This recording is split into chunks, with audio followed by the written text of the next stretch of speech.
नमस्कार, आप देख रहे हैं न्यूज नेशन और मैं हूं आपके साथ चिराग सुखीजा। मेरे साथ मोनू चहल मौजूद हैं। भारत और इंग्लैंड के बीच 5 टेस्ट मैचों की सीरीज का आखिरी टेस्ट मैच बचा है जो धर्मशाला में 7 मार्च से खेला जाएगा। लेकिन इसी बीच कुछ ऐसे बयान सामने आए हैं इंग्लैंड के पूर्व कप्तान की तरफ से जो कहीं ना कहीं बेतुके भी नजर आ रहे हैं और थोड़े से अटपटे भी नजर आ रहे हैं, क्योंकि इंग्लैंड के पूर्व कप्तान ने कहा है कि हम जीतने के लिए खेल ही नहीं रहे हैं। तो क्या सवाल बड़ा यही है मोनू कि इंग्लैंड धर्मशाला टेस्ट जीतने के लिए नहीं खेल रही है?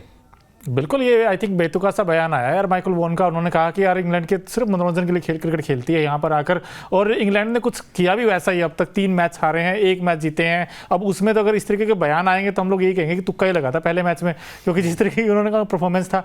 और जहाँ तक बात ये देखिए, हम आपको बयान भी दिखा रहे हैं जो उन्होंने कहा है एग्जैक्टली। बिल्कुल, ये बयान आपको दिखाते हैं, एक बार फुल स्क्रीन में ये बयान देखेंगे। उन्होंने कहा है कि मुझे लगता है धर्मशाला में कुछ नया होने जा रहा है। अब नया क्या है ये चीज तो नहीं बताई है, इसलिए मुझे उम्मीद है कि इंग्लैंड जीतेगा। अगर सेशन दर सेशन देखोगे तो इंग्लैंड बेहतर टीम नजर आई है।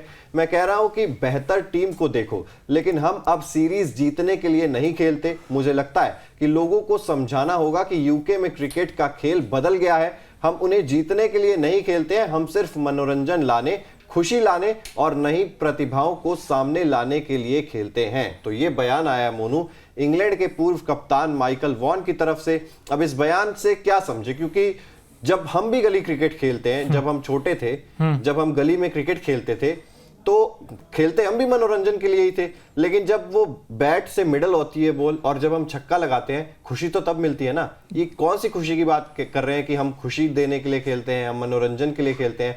जीत में ही तो कहीं ना कहीं वो एकमात्र मनोरंजन जो है वो भी तो नजर आता है। या फिर ये पूरे तरीके से ये है कि जब हम हार जाते हैं तब हम कहते हैं कि हार जीत तो चलती रहती है। किसी भी जीतने वाली टीम ने आज तक नहीं कहा कि हार जीत तो चलती रहती है।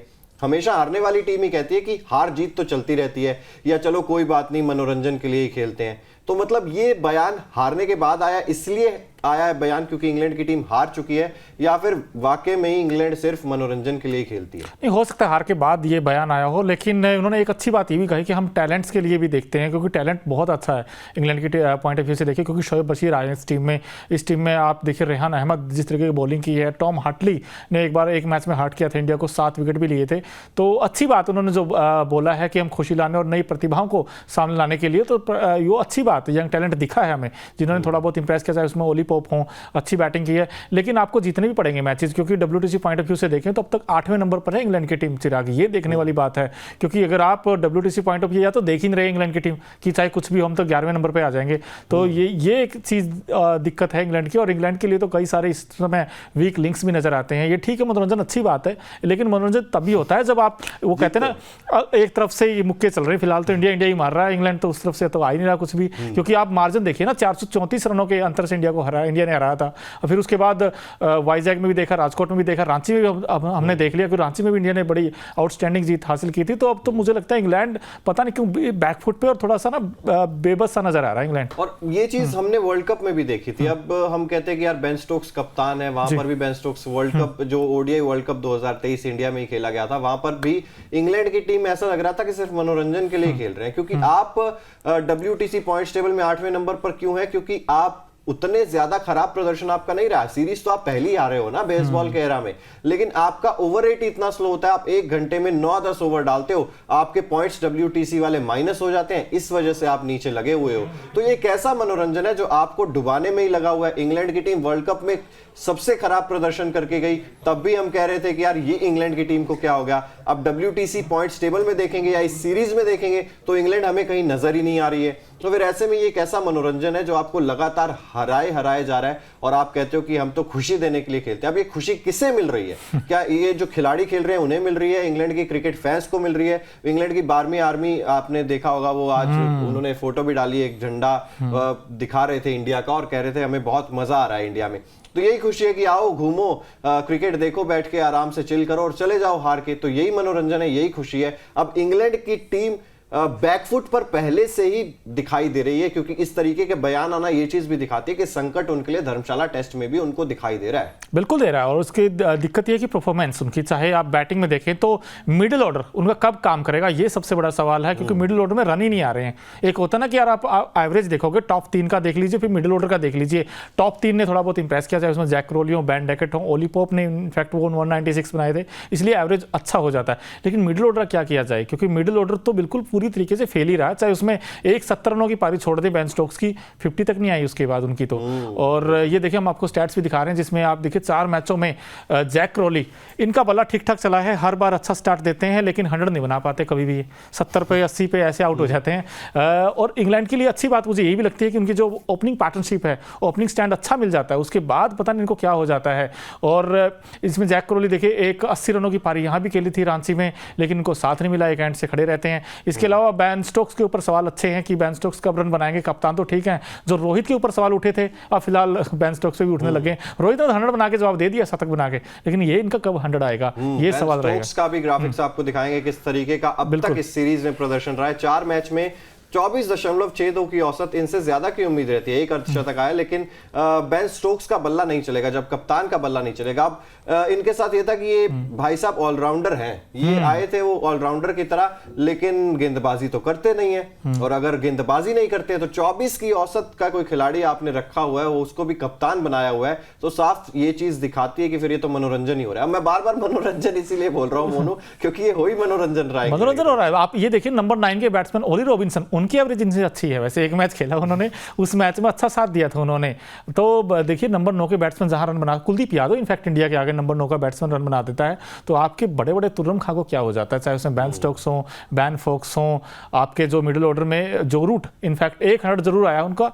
अब आप कहते हो कि बैक इन फॉर्म है जो रूट, लेकिन अब असली टेस्ट तो धर्मशाला में होगा, जहां सीमिंग कंडीशन होगी। क्या बुमराह का सामना कर पाएंगे जो रूट? देखिए अब 4 मैचों में 210 रन है, कोई 50 नहीं है, 100 आया था, बस वो अच्छी नोक थी, लेकिन वो जिता नहीं वही पाए। है ना कि 4 मैच में 8 पारियां हैं। अब 7 पारियों में अगर आप लगा दे, एक पारी 100 रन की आई थी, तो बाकी 7 पारियों में तो 100 रन ही है ना कुल मिलाकर। हाल बेहाल। तो फिर जो रूट का तो हाल बेहाल ही है। और धर्मशाला में जो सबसे बड़ा खतरा था बुमराह, जिन्होंने पिछली 6 पारियों में आउट किया था, उसके बाद 7वीं और 8वीं में जब बुमराह नहीं थे तब जो रूट ने शतक बना दिया, लेकिन बुमराह तो वापस आ गए हैं ना, जसप्रीत बुमराह वापस आ गए हैं। इसका मतलब साफ है कि एक बार फिर से जो रूट को दिक्कत होने वाली है और फिर से मनोरंजन होने वाला है। बिल्कुल मनोरंजन होने वाला है, क्योंकि इंग्लैंड के लिए तो देखो दोनों चीज, उनके लिए दिक्कत ये है कि उनको दोनों डिपार्टमेंट में अच्छा करना पड़ेगा, ना सिर्फ बैटिंग में अच्छा बल्कि बॉलिंग भी अच्छे अर्निंग करेगी और एवरेज अच्छी बॉलिंग करेगी। क्योंकि इंडिया के पास खासकर जो यंग टैलेंट उन्होंने बड़ा इंप्रेस किया, चाहे उसमें आप शुभमन गिल कह लीजिए, जायसवाल कह लीजिए, ध्रुव जुरेल, सरफराज खान।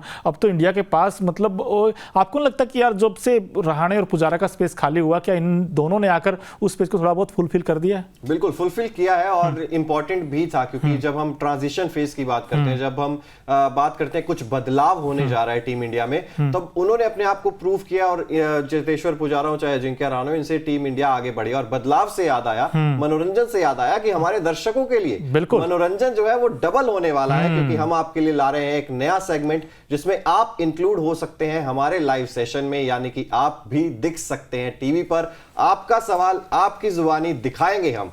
आप इस नंबर जो आपकी स्क्रीन पर इस वक्त आपको दिखाई दे रहा है, इस व्हाट्सएप नंबर पर आप अपना वीडियो बनाकर भेजिए। कुछ आपका सवाल है या इंडिया इंग्लैंड सीरीज से रिलेटेड आपका कोई भी सुझाव है, रजत पाटीदार, देवदत्त पडिक्कल, जसप्रीत बुमराह, किसी से भी रिलेटेड आप कुछ भी बात करना चाहते हैं, कहना चाहते हैं, तो इस नंबर पर आप हमें आपकी वीडियो बनाकर भेज सकते हैं और हम आपकी वीडियो अपने लाइव शो में दिखाएंगे। और आपका सवाल आपकी जुबानी, यही हम इसलिए बार बार कह भी रहे हैं। तो मोनू इंटरेस्टिंग होने वाला है, इंटरेस्टिंग, और मैं बड़ा एक्साइटेड हूं इसके लिए, क्योंकि आपका जो सवाल होगा उस पर चर्चा होगी। यहाँ पर हम चर्चा करेंगे उस सवाल के ऊपर। जैसे फॉर एग्जांपल आपने पूछा कि क्या रजत पाटीदार को मौका मिलना चाहिए, नहीं मिलना चाहिए, उसके आपको पूरा समझाएंगे, आपको पूरा विश्लेषण देंगे कि यार इतने मैचों में इतने रन है, सब कुछ दिखाएंगे। लेकिन इसके लिए करना आपको क्या होगा, मोबाइल में रिकॉर्ड करना अपने एक सवाल हर रोज और आप हमें भेज दीजिए इस नंबर पर, जिस हम आपको बार बार वो नंबर भी दिखा रहे हैं जिस पर आपको भेजना है।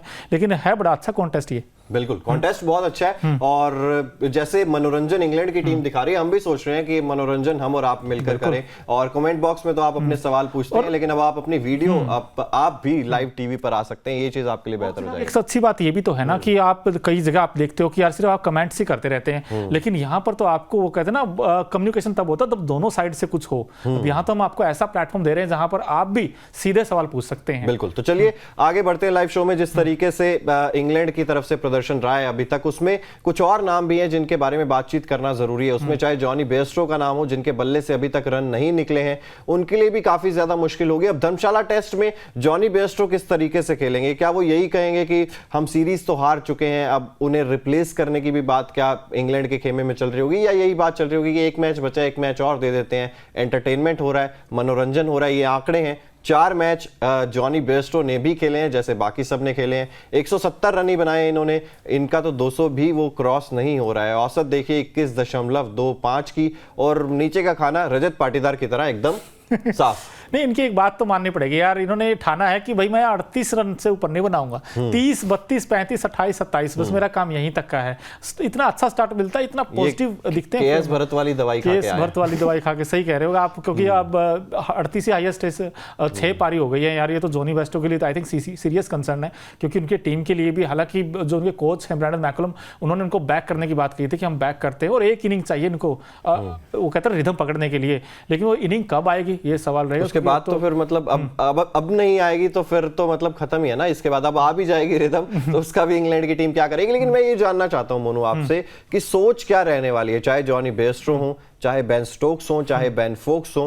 पहले बेन फोक्स के आंकड़े भी देख लेते हैं आपके सामने, आपकी स्क्रीन पर अभी कुछ ही देर में बेन फोक्स के आंकड़े भी दिखाएंगे। इस सीरीज में बेन फोक्स ने किस तरीके का प्रदर्शन किया है वो भी दिखाएंगे आपको, और ये जो सभी खिलाड़ी हैं इनकी सोच क्या होने वाली है धर्मशाला टेस्ट को लेकर, वो भी हम जानने की कोशिश करेंगे। ये बेन फोक्स हैं आपकी स्क्रीन पर, 4 मैच ये भी खेल चुके हैं, 8 पारियां ये भी खेल चुके हैं, 173, 21.62 का औसत है, और नीचे वाले कॉलम तो इनके भी खाली हैं। बेन फोक्स हो चाहे जॉनी बेयरस्टो हो, यहां पर उतने ज्यादा अच्छा प्रदर्शन जो उम्मीद की जा रही थी कि आपको करना होगा, आपको अगर इंडिया में आकर टेस्ट मैचेस जीतने हैं तो आपको अच्छा प्रदर्शन करना होगा, लेकिन जो मिडिल ऑर्डर की बात कर रहे हैं हम इंग्लैंड के, वो कहीं ना कहीं पूरी तरीके से फ्लॉप रहा है। अब सोच क्या रहने वाली है धर्मशाला टेस्ट में, क्योंकि बेसबॉल कभी आता है कभी जाता है, वो पहले 3 में आया था, रांची में थोड़ा सा गायब हो गया था, अब तो आप सीरीज हार चुके हो, अब क्या सोच है? नहीं देखिए, वैसे अगर देखा जाए तो जो सक्सेस मिली ना इंग्लैंड को, वो बैसबॉल से ही मिली। अगर आप पहला मैच जीते हैदराबाद में तो ये आपने अटैकिंग क्रिकेट खेला, इसीलिए आप मैच जीते, क्योंकि 196 की वो पारी थी, वो ऑलमोस्ट वैसी थी जैसे वनडे फॉर्मेट में कोई इनिंग खेलता वैसे। अगर इनको सक्सेस मिलेगी तो बैसबॉल से ही मिलेगी, लेकिन उसके लिए आपको रन बनाने पड़ेंगे साथ ही साथ। लेकिन स्ट्रगल अब जब इंग्लैंड की टीम करती है, खासकर ये जो स्ट्रगल कर रहे बैट्समैन जॉनी बेयरस्टो, जो रूट और आपके वैन फॉक्स, ये तो कुलदीप यादव आई थिंक सबसे बड़ा एक्स फैक्टर हो इनके लिए अब तक इस सीरीज में रहा है, क्योंकि उनके सामने तो ये रन ही नहीं बना पाते, उनको हाथ से रीड नहीं कर पाते हैं। और अब तो धर्मशाला में जब खेलेंगे तो वहाँ सीमिंग कंडीशन होगी, तो ऐसे में वहाँ पर तो बुमराह के आगे वो कैसे खेलते हैं, ये उनका रियल टेस्ट होने वाला उनके बैट्समैनों का, जितने भी आपके टॉप लोअर मिडिल ऑर्डर की बात की जाए। लेकिन फिर भी इंग्लैंड के लिए आई थिंक दोनों चीज़ें बड़ी इंपॉर्टेंट होगी, क्योंकि बैसबॉल ठीक है, लेकिन बैसबॉल आपने 145 बनाए थे रांची में, if I am not wrong, second inning में, तो 145 में तो 2.79 समथिंग का कुछ रन रेट था, तो बैसबॉल तो बिल्कुल फेल हो गया था। लेकिन अब देखना होगा धर्मशाला में कैसे खेलेंगे। और थोड़ा ज्यादा फ्री हो गए हैं ना, क्योंकि अब सीरीज तो आपके हाथ में आ नहीं सकती है, तो हो सकता है कि बेसबॉल का एक बड़ा अवतार आपको देखने को मिल जाए, ये भी पॉसिबल हो सकता है। लेकिन एक और चीज थी, वो संयोग जब बनते हैं ना तो बहुत मजा आता है, और मोनू हमारे लिए ऐसे संयोग लेकर आते रहते हैं। अब धर्मशाला टेस्ट इंडिया के लिए क्यों खास है? मोनू ने पूरी रिसर्च की हुई है, मोनू आप बताइए क्यों खास है धर्मशाला टेस्ट? यार एक बड़ा दिलचस्प सा आंकड़ा आज सामने आया है कि अब तक जब इंडिया 1932 में फर्स्ट टेस्ट खेला था, वहां से टेस्ट फॉर्मेट का आगाज हुआ था, 1932 से लेकर अब तक इंडिया 578 टेस्ट खेल चुका है, जिसमें 177 इंडिया ने जीते हैं और 178 हारे हैं, बाकी ड्रॉ हुए हैं। अगर इंडिया ये मैच जीत जाएगा तो 178 ही हारे हैं और 178 ही जीते हैं। ये एक अच्छा संयोग बनता हुआ नजर आ रहा है वैसे। तो मतलब संयोग बन जाएगा, अगर धर्मशाला टेस्ट टीम इंडिया जीत जाएगी तो इंडिया के टेस्ट क्रिकेट इतिहास में 178 जीत और 178 हार, ये दोनों चीजें बराबर हो जाएंगी। ये एक बहुत अच्छा संयोग बनता हुआ दिखाई दे रहा है, जो बता भी रहा है शायद कि टीम इंडिया ये वाला टेस्ट, धर्मशाला टेस्ट जीतने वाले। और दूसरी तरफ तो मनोरंजन है, हम बार बार इसीलिए कह रहे हैं कि वो तो एंटरटेनमेंट के लिए खेलते हैं। माइकल वॉन कह चुके हैं कि ये तो सिर्फ एंटरटेनमेंट है। चलिए एक बार फिर से आपको उस सेगमेंट की जानकारी दे देते हैं जो हम शुरू कर रहे हैं। आपकी स्क्रीन पर इस वक्त हम दिखाएंगे आपको कि आपके सवाल आपकी जुबानी ये आप भेज सकते हैं हम दिखाएंगे लाइव स्ट्रीम में, लाइव टीवी पर आपको दिखाएंगे आपका सवाल आपकी जुबानी। इस जो नंबर आपको स्क्रीन पर दिख रहा है, इस नंबर पर अपने वीडियोस बनाइए, व्हाट्सएप कीजिए, आपका कुछ सवाल है या फिर आप कुछ बात कहना चाहते हैं इंडिया इंग्लैंड सीरीज को लेकर या टीम इंडिया से रिलेटेड कुछ भी बात कहना चाहते हैं, हार्दिक पांड्या, ईशान किशन, श्रेयस अय्यर, ये मैटर बहुत ज्यादा चल रहा है, इस पर आप अपनी कुछ बात कहना चाहते हैं तो आप अपना वीडियो बनाइए और इस व्हाट्सएप नंबर पर भेज दीजिए। हम लगातार लाइव सेशंस जितने भी करते हैं उसमें हम कोशिश करेंगे कि लगभग सभी लोगों के सवाल स्क्रीन पर दिखाए जाएंगे और आपका सवाल आपकी जुबानी ही दिखाया जाएगा। तो मोनू, 7 मार्च दिन बहुत कम बचे हैं, 3 मार्च को इंग्लैंड का कैंप, इंडिया का कैंप लग जाएगा, मतलब इंडिया पहुंच जाएगी धर्मशाला 3 मार्च को। दिन काफी ज्यादा है, ब्रेक भी काफी ज्यादा लंबा हो गया, आप भी 2 दिन की छुट्टी से वापस आ रहे हैं और दर्शक इंतजार कर रहे थे कि मोनू चहल कब आएंगे और कब वो मतलब एंटरटेनमेंट हमें भी मिलेगा। आप तो वापस आ गए हैं, टीम इंडिया भी 7 मार्च से मैच खेलेगी, 3 मार्च को धर्मशाला पहुंच जाएगी, रिलैक्स भी हो गया। क्या माइंडसेट रहने वाला है इंडिया की तरफ से, क्या कुछ बदलाव की गुंजाइश है, क्या कुछ सोच रहने वाली है इस टेस्ट मैच के लिए? देखिए, आई थिंक इंडिया 3 मार्च को ऐसे दोनों टीमें पहुंच जाएंगी धर्मशाला, तो आई थिंक इंडिया के लिए मुझे ऐसा लगता है कि आप 3 पेसर के साथ जाओगे ही जाओगे। अब तीनों में आप मुझे लगता है सिराज, आकाश और जसप्रीत बुमराह, आप सेम विनिंग कॉम्बिनेशन के साथ ही जाओगे। मुझे लगता है कि आप सिराज को, हालांकि मारने में आके सिराज को आराम दे सकते हैं, बट मुझे लगता है देना चाहिए। वो इसलिए क्योंकि सामने जो ओपोनेंट है वो, आप ठीक है वो सीरीज हारे लेकिन उनको आप वीक नहीं समझ सकते सिराज, क्योंकि वो टीम दमखम वाली टीम है। आप उनके देखें, मैच विनर प्लेयर है उनके पास भी कई सारे जो सिंगल हैंडेडली मैच जिता सकते हैं। सो आई थिंक आपको थोड़ा चौकन्ना रहना होगा, क्योंकि ये मैच इंडिया के लिए बड़ा इंपॉर्टेंट होगा। क्योंकि WTC के पॉइंट ऑफ व्यू से देखें तो इंडिया को जो सीरीज खेलनी है वो न्यूजीलैंड के साथ खेलनी है, आपको ऑस्ट्रेलिया में जाकर खेलनी है 5 टेस्ट मैचों की, तो इसलिए इंडिया भी चाहेगा हर मैच जीता जाए। क्योंकि WTC अब तक 2 सीजन हुए, इंडिया 2 बार लगातार WTC के फाइनल में पहुंचा, तो तीसरी बार इंडिया चाहेगा फाइनल में पहुंचे और इस बार जीतें, लेकिन तभी जीतेंगे जब आप मैच ही जीतोगे। तो मैं नहीं चाहता कि यार जब आपके पास फॉर्म है, आपके पास रन है, आपके पास विकेट्स हैं, तो आप क्यों रेस्ट चाहते हैं किसी को? आप, मैं तो चाहता हूं वही आप बेस्ट वर्सेस बेस्ट की लड़ाई हो। लेकिन बहुत टाइम हो गया, मुझे तो बहुत लंबे समय से अगर मैं याद करूं तो शायद बहुत कम ऐसे मैचेस हुए होंगे जिसमें इंडिया की तरफ से किसी टेस्ट मैच में इंडिया में 3 पेसर्स खेलते हुए आपको नजर आए होंगे। हो सकता है कि धर्मशाला में हमें ये चीज देखने को मिल जाए। और इंग्लैंड वाले थोड़े खुश इसलिए भी होंगे क्योंकि टेम्परेचर देख रहे हैं बार बार, वो 10 डिग्री सेल्सियस धर्मशाला में टेम्परेचर है, आसपास पूरी बर्फ दिखती है, तो उनके लिए थोड़ा सा वो होम कंडीशन टाइप की फील आ सकती है यहाँ पर, क्योंकि ठंड होगी और वो टेम्परेचर जो है जो साउथ इंडिया और उस तरफ थोड़ा ज्यादा दिखाई दे रहा था वो यहाँ पर कहीं ना कहीं दिखाई नहीं देगा। और इंग्लैंड के लिए काफी ज्यादा फेवरेबल कंडीशंस होंगी, खासतौर पर जेम्स एंडरसन, ऑली रॉबिन्सन और मार्क वुड के लिए। 3 अगर तेज गेंदबाज खेलते हैं इंग्लैंड की तरफ से तो तीनों को ही भरपूर मदद मिलने का अनुमान है। चलिए फिलहाल इस लाइव सेशन में इतना ही। अगर आपने सब्सक्राइब नहीं किया अब तक न्यूज नेशन को तो जल्द से जल्द सब्सक्राइब भी कर दीजिए, साथ ही बेल आइकन जरूर प्रेस कर दीजिए ताकि देश और दुनिया से जुड़ी हर खबर सबसे पहले आप तक पहुंचे। देखते रहिए न्यूज नेशन।